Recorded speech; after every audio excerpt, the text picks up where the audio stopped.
মন্ত্ৰীগোটৰ প্ৰতিবেদন প্ৰতাৰণাৰ দলিল ৬ জনগোষ্ঠীৰ জনজাতিকৰণৰ নামত এয়া প্ৰশাসন ৬ জনগোষ্ঠীক জনজাতিকৰণৰ বাবে মন্ত্ৰীগোটে বিধানসভাত দাখিল কৰা প্ৰতিবেদনক লৈ এই মন্তব্য লুৰিণজ্যোতি গগৈৰ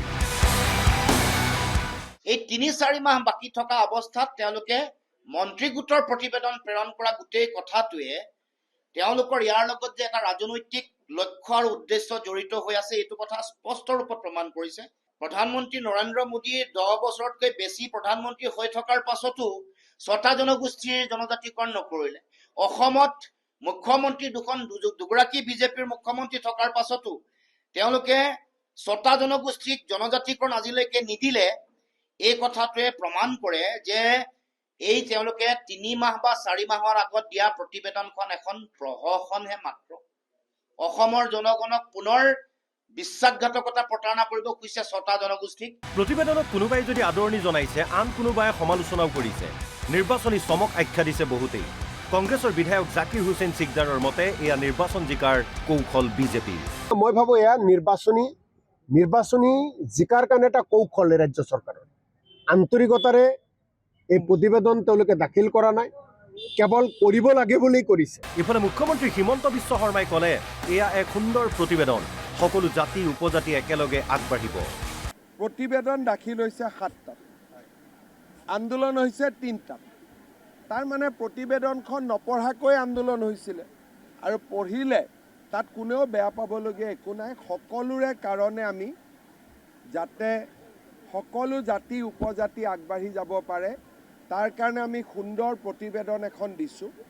সকলোৱে পঢ়িলে গম পাব যে ইয়াত কাকো অন্যায় কৰা হোৱা নাই, সকলোকে ন্যায় কৰা হৈছে। শিৱসাগৰত সংবাদমেল দি আক্ৰাচুৰ উজনি মধ্য অসম গোটে ক'লে প্ৰতিবেদনখন চৰকাৰৰ নিৰ্বাচনী ললিপপ। বৰ্তমান সময়ত চৰকাৰে এইটো কাম কৰিছে যে বিলখন বিধানসভাৰ যি নিৰ্বাচন আহি আছে এই নিৰ্বাচনৰ আগলৈকে এটা লালিপপ দিয়া হৈছে। এই লালিপপক আমি কেতিয়াও গ্ৰহণ নকৰোঁ। আমাৰ সংগ্ৰাম সমগ্ৰ অসমৰ জনজাতি কোচ ৰাজবংশীকে ধৰি 5 জনগোষ্ঠীৰ জনজাতিকৰণ প্ৰক্ৰিয়া লাগিব, এক সমমৰ্যাদা লাগিব।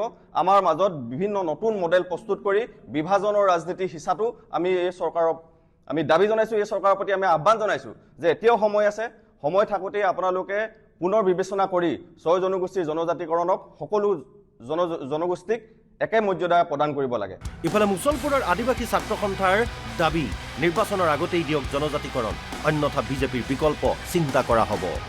আদিবাসীসকলক যি ST মৰ্যাদা প্ৰদান কৰাৰ কাৰণে যি বিধেয়ক উত্থাপন হৈছিলে, এই বিধেয়কখনকো নিৰ্বাচনৰ আগে আমাৰ অসমত বসবাস কৰা আদিবাসীসকলক জনজাতিকৰণ মৰ্যাদা প্ৰদান কৰাৰ কাৰণে আমি আহ্বান জনাইছোঁ। অন্যথা যদি আমাৰ 2026ৰ যিটো বিধানসভা নিৰ্বাচনৰ আগে আমাৰ জনজাতিকৰণ সম্পূৰ্ণকৈ প্ৰদান নকৰে, তেতিয়াহ'লে হয়তো আমি বিজেপি চৰকাৰৰ বিকল্প কিবা আমি বেলেগ চিন্তা কৰাৰ কাৰণে আমি বাধ্য হ'ম। Bureau report, Assam live 24।